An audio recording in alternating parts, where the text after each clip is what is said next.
Nesse relatório da S&P Global Ratings sobre a Irani, eles têm aqui a preocupação de mostrar ao mercado se a empresa tem condições ou não de pagar as suas dívidas nos próximos anos. Veja que a resposta é positiva porque eles reafirmaram o rate BRAA na escala nacional Brasil atribuído à Irani com perspectiva estável e também reafirmaram o rate BRAA+, atribuído à quarta emissão de debêntures. Além disso, esse relatório traz várias informações interessantíssimas, inclusive sobre projeções para os próximos anos de dividendos. Veja que a partir de 2024 e até 2028, eles colocam aqui quais seriam o dividendo que a empresa deve pagar para seus acionistas. Então, nós fizemos um estudo aqui para saber qual o dividend yield que a empresa deve pagar nos próximos 5 anos, de acordo com esse relatório. Verificamos também se ela tem condições de pagar 50% de payout, de acordo aí com sua política de dividendos. Tem que ter alavancagem ali abaixo de 2,5 vezes. A gente fez esse cálculo e também verificamos qual seria a taxa média de retorno composta nesses 5 anos. E eu me chamo Pedro, pessoal, sou o criador do canal Dividendo Complementar. Se você chegou aqui de paraquedas, saiba que nós temos uma planilha gratuita na página inicial do canal. É só clicar nesse link aqui, vai abrir direto o Google Docs e você pode ficar à vontade para baixar essa planilha e calcular o seu próprio preço teto. Então já se inscreve no canal, vai que o YouTube nunca mais me recomenda para vocês. Pessoal, vamos lá. Uma das coisas que me preocupa na Irani Honey 3 é a questão dos seus controladores. Para quem me acompanha aí, eu tenho uma playlist aqui da Irani no canal, sabe que eles vendem bastante as suas ações nos últimos meses, quiçá até nos últimos anos. Mas veja bem, o grupo Habitasul, que pertence à família Druk, detém 55% de participação na Irani. Além da Irani, o grupo também atua no segmento de desenvolvimento imobiliário e hotelaria. Claro, né? Com esse nome Habitasul, já dá para perceber que eles são do ramo imobiliário.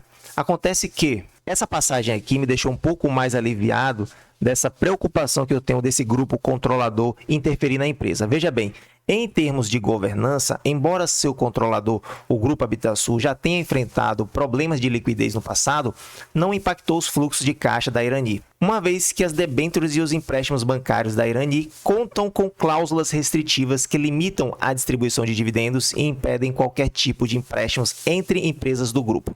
Então isso aqui é muito importante e dá uma certa segurança para a gente que está investindo na empresa. Sobre essa parte aqui, eu já até li para vocês, mas acho importante passar novamente de forma resumida.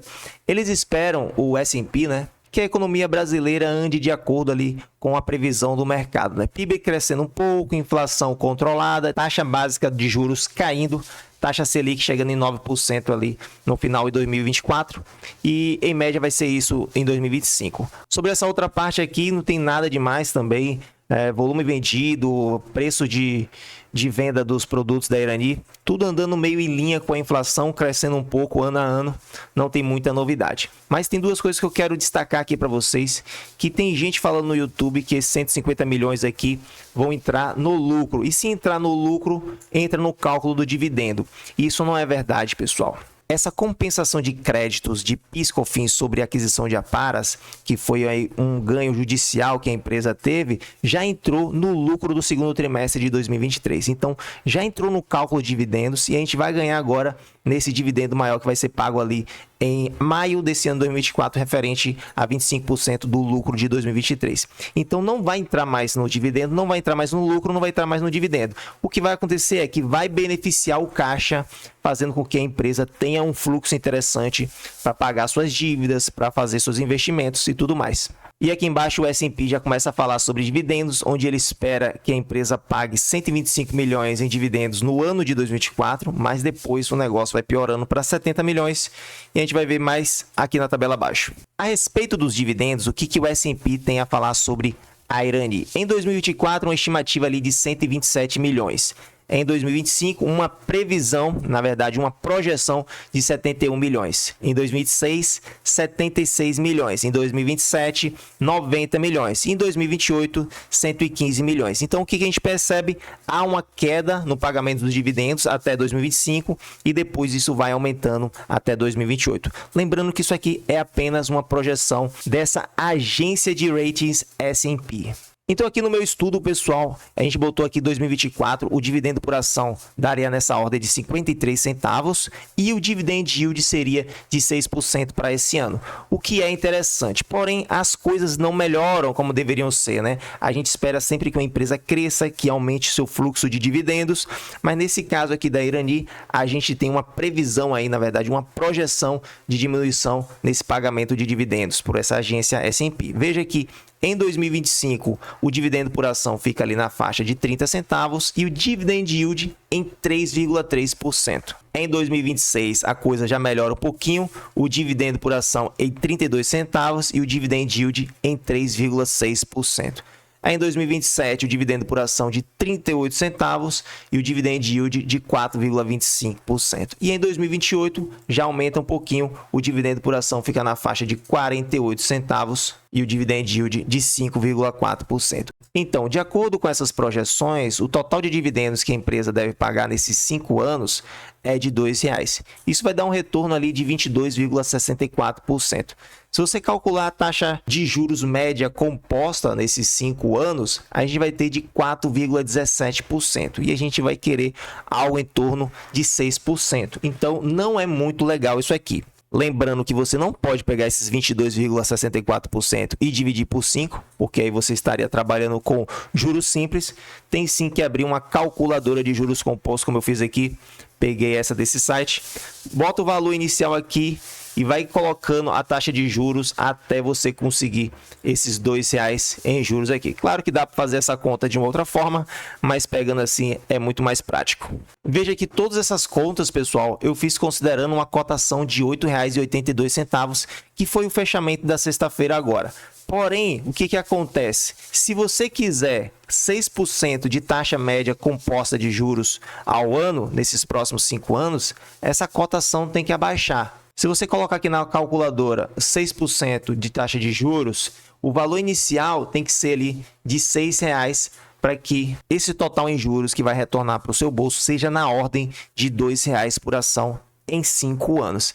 Então, o que isso nos diz? Que, de acordo com as previsões deste relatório, o nosso preço teto deve ser R$ 6,00 para que a gente consiga aí uma taxa média de juros de 6% ao ano nos próximos 5 anos. Além disso, tem outra coisa aqui, que é a questão da dívida líquida sobre EBITDA. Se a gente olhar essa tabela que o S&P coloca para a gente, não tem nada falando sobre dívida líquida sobre EBITDA. Eles trabalham aqui, na verdade, com dívida bruta sobre o EBITDA. Veja que essa dívida é bruta e a gente precisaria subtrair o caixa para chegar na dívida líquida e então calcular aí a alavancagem da empresa nos próximos 5 anos. Projetar, claro. Por que eu quero saber sobre a dívida líquida sobre EBITDA e não a dívida bruta sobre o EBITDA? Para quem não sabe, a política de distribuição de proventos da Irani é de 50% do lucro líquido anual do exercício.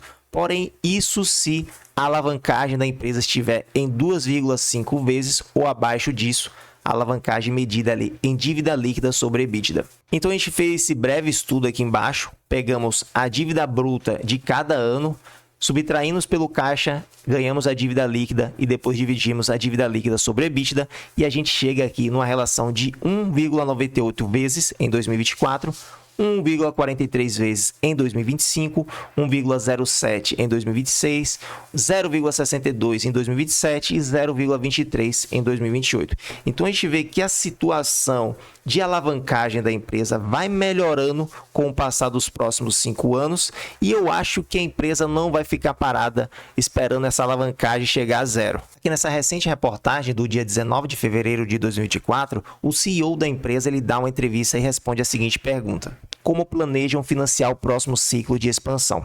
Vamos acessar o mercado de capitais, tanto de dívida quanto de ações, ou seja, eles pretendem se alavancar mais, não vão ficar parados esperando essa alavancagem chegar a zero, mas também podem fazer uma nova emissão de ações, o que naturalmente não é muito bem visto pelo mercado, porém é uma possibilidade que ele já colocou na mesa.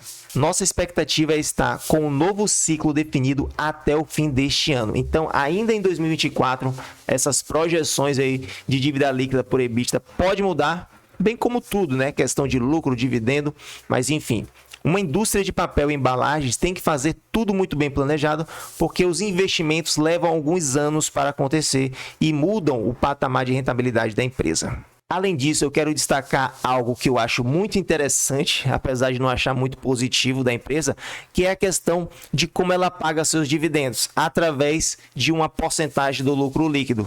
E por que eu não acho isso interessante? Veja que existe esse recorrente dos ativos biológicos. Se as florestas valorizarem, tem maior lucro. Se desvalorizar, tem menor lucro.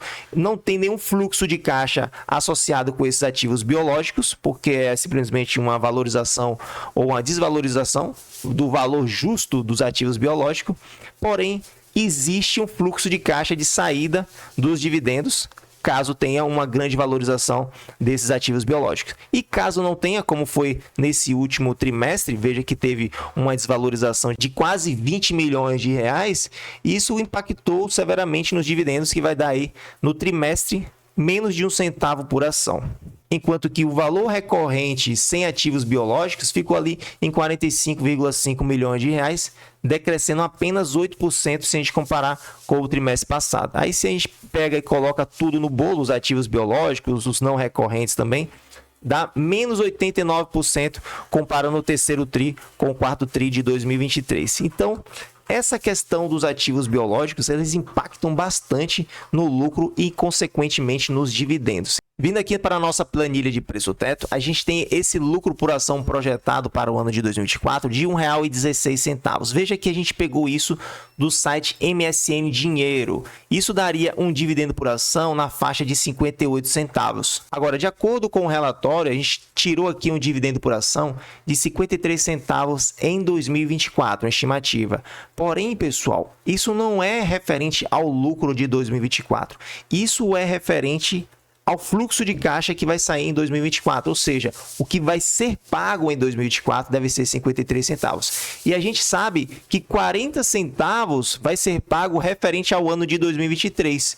Então, o que deve ser pago aí, de acordo com esse relatório, referente ao ano de 2024 em 2024, claro que fica faltando um pouco para ser pago em 2025, é de apenas 13 centavos por ação.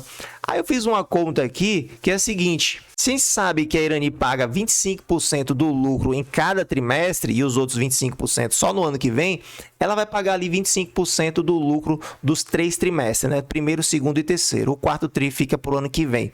Então, isso daria um lucro, se você pegar e dividir 13 centavos por 25%, vai dar ali 52 centavos por ação. Isso seria um lucro de 124 milhões, quase 125 milhões em 3 trimestres. Dividindo por 3, daria um lucro médio de 41,5 milhões de reais por trimestre, o que seria muito pouco, né? Se a gente está projetando aqui que o lucro de 2024 vai ser na ordem de 278 milhões de reais, uma coisa está muito discrepante com a outra aí. Eles não falam nada diretamente sobre lucro aqui, pessoal. Então é algo que a gente tem que calcular mesmo. Bem, por enquanto vou manter minha planilha do jeito que está. Meu preço teto está nessa ordem de R$ 9,67, mas eu só compro abaixo de 9 e só um pouquinho. Comprei aí somente 16 ações no último pregão a R$ 8,85. Vou esperar cair mais, talvez na faixa aí dos R$ 8,00 e centavos baixo, eu faça mais algum aporte. E vou ficar de olho porque, de fato, a previsão do MSN Dinheiro aqui é de R$ 1,16 por ação em 2024, mas o relatório, se a gente faz essas contas, eles estão prevendo realmente um lucro muito abaixo disso. Então, são duas coisas que estão muito discrepantes. A gente não sabe, é bom avaliar aí, olhar qual é a reação do mercado, se a empresa, se as ações Rani 3 vão cair mais, se vão manter nesse patamar aí de quase R$ 9,00, e a gente fica de olho para novos aportes ou não. Cada um tem que escolher o que vai fazer, pessoal. Isso não é nenhuma recomendação de compra ou venda ou neutra. Cada cabeça é o seu próprio mundo e toma suas próprias decisões. Eu não sou analista, me chamo Pedro, sou o criador do canal Dividendo Complementar. Se você ficou até aqui, então deixa o like no vídeo, se inscreve no canal também, porque você sabe que tem uma planilha de preço teto gratuita para você e você pode baixar e calcular o seu próprio preço teto. Um grande abraço e até o próximo.